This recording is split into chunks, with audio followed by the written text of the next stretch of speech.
Fl-Isptar Mater Dei ġiet inawgurata inizzjattiva ġdida fil-ward tal-ITU fejn ġew dedikati żewġ kmamar bis-sodod fihom għal qraba ta' pazjenti li jkun hemm fl-istess ward.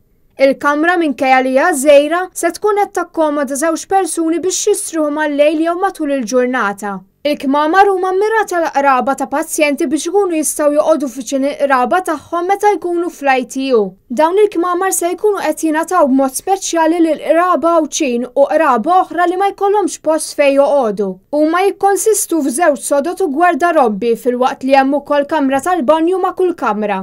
Net News kellem mal-President ta' Rotary Club La Vallette Malta, Brian Sullivan, li għalin iktar dwar din l-inizjattiva. Bdiet timbet l-idea li nagħmlu dar żewġ kmamar.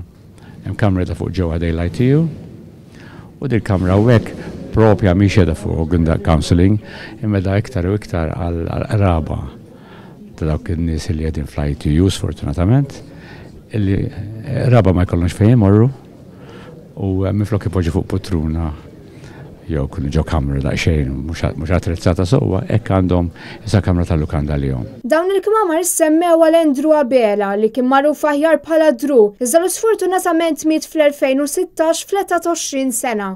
Qraba tiegħu kienu ddeċidew li wara mewtu jagħtu l-organi tiegħu b'donazzjoni għan nies li għandhom bżonn trapjanti. B'dawn id-donazzjonijiet Drew għadu ħajf 7 persuni differenti, b'riżultat li salva daqshekk nies. Fl-2017 Net News kien iltaqa' ma' waħda mill-pazjenti, Christine Grixti, li kien sarilha trapjant tal-qalb. Il-qalb kienet waħda mid-donazzjonijiet li ngħatat mill-qrabat ta' Drew. L-għanni dawn il-kmamar semmew għal Drew u biex issir kampanja edukattiva biex wieħed ikun jaf iktar dwar l-importanza tal-għoti tal-organi, hekk kif wieħed jibqa' ħajf persuni oħra u kapaċi jsalva diversi persuni.